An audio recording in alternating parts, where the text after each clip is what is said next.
The New York Football Giants have a pretty interesting offseason on their hands. Starting with their safety, McKinney.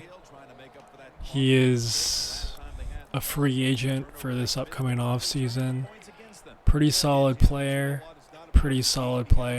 He had a career high with 116 tackles this year, 11 passes defended with 3 interceptions. He played every snap of the year for the Giants.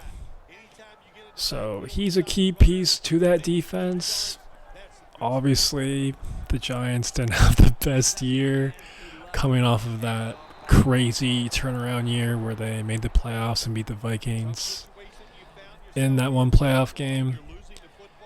But halfway through the year, they kind of made a comeback. They kind of turned it around after an abysmal, embarrassing start. But to lose McKinney, it would be a blow.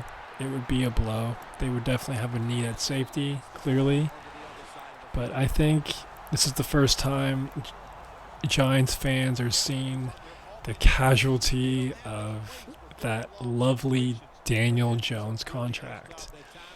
If they had the money, they had the spare change, I feel like management would definitely re-sign McKinney relatively quickly. But money's kind of tied up with Danny Dimes, so things are kind of tricky right now. That's the thing too with a position like a safety. It's kind of a luxury to have. You don't necessarily need it. It's not a top 5 need for most teams.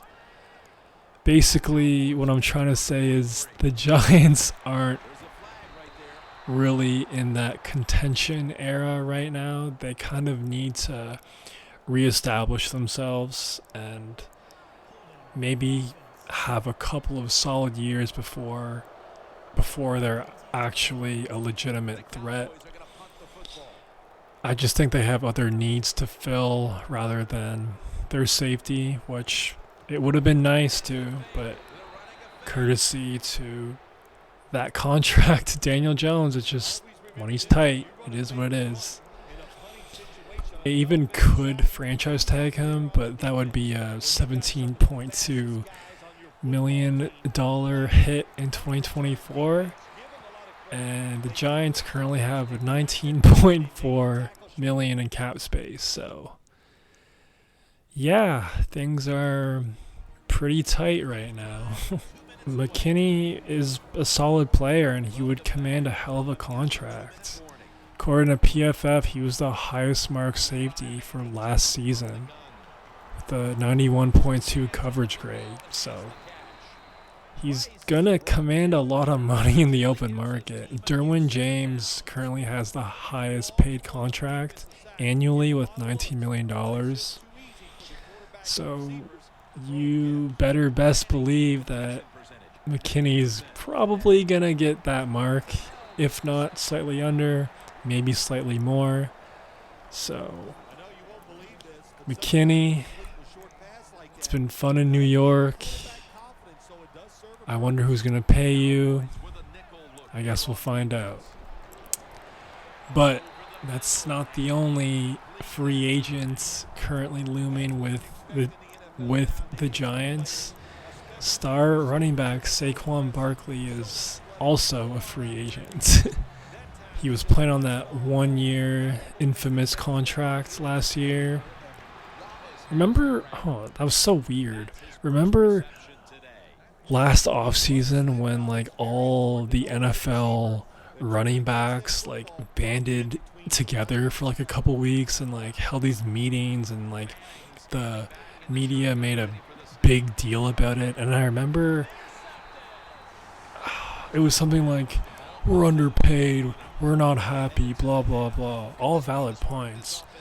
And then they were like, we're gonna hold out, and then Barkley like caved instantly, and he settled for like that cheap ass contract.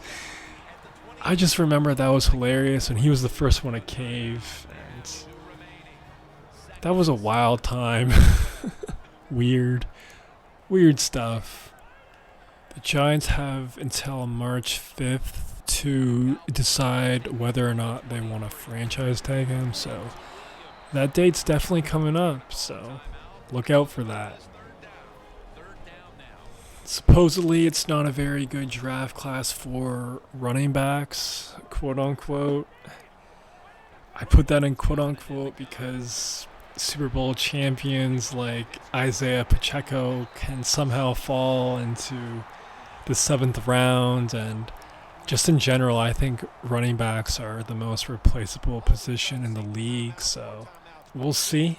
We'll see. But the problem for Barkley is that there are other big-time running backs that are free agents if they don't get tagged. Josh Jacobs, Derrick Henry, Austin Eckler, Tony Pollard, and DeAndre Swift. So, yeah, I'd say that's a pretty elite group of running backs. Those are a lot of the top guys in the league.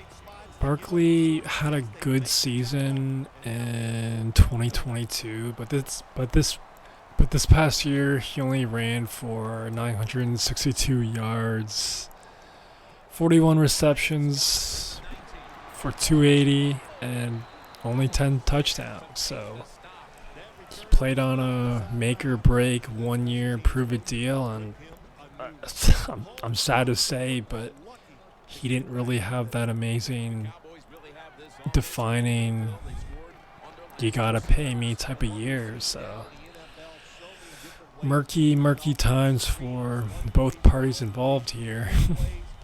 But if you're a Giants fan and you love Saquon Barkley, I'd say there is a fair chance they could bring him back on the franchise tag. It's only $12.1 million. But the thing about Barkley is, he's one of the top guys doing it on the ground, so he's going to get a lot of attention in free agency, and I just think someone is going to pay him slightly more than that annually. For example, Jim Harbaugh has supposedly expressed interest in Saquon Barkley. That's exciting. I think I definitely want to see that. Jim Harbaugh's offenses are usually a sight to see, and I think Saquon is going to come out really motivated, especially his first year if he does go to a new team. Saquon Barkley with Justin Herbert in LA, that is like showtime right there. That's like Staples Center's Lakers right there. That'd be pretty dope. That'd be pretty cool to see. So I hope he goes to LA. I think it would be pretty exciting to watch. Or, imagine this. The Ravens currently have a huge hole at the running back position. Imagine Saquon Barkley and Lamar Jackson. Oh, that'd be sick, man. That'd be really, really cool. And I'm not even like the biggest like Ravens, Lamar Jackson fan, but like that would be so beneficial to both of them. So point I'm trying to make is Saquon, you can really plug and play him anywhere. I mean, who knows what Joe Mixon is going to be like this year? What if he goes to Cincinnati? What if he goes to the LA Rams? Sean McVay has expressed interest in Barkley. I think that'd be really dope too. Matt Stafford, Cooper Kupp, Puka, and now Saquon and Kyron Williams. I mean, that'd be a cool 1-2 punch, even though Kyron is totally capable of being the lead guy, which he was a complete monster for last year. That'd still be fun. Or what if he goes to the Eagles or the Cowboys? The possibilities are endless, and honestly, all of them are great fits. So I guess I'm kind of proving my point with running back being the most replaceable position, because you could play this game with Derrick Henry. You could play this game with Austin Eckler. You could play this game with DeAndre Swift, man. He had a great year this past year. So going to be a very, very fascinating offseason. I'm looking forward to it. You should be looking forward to it. Where do you want Saquon Barkley to go? I think the Chargers would be dope. I'd rather see that than the Ravens, but what do you think? Let me know. That's all I got. Peace.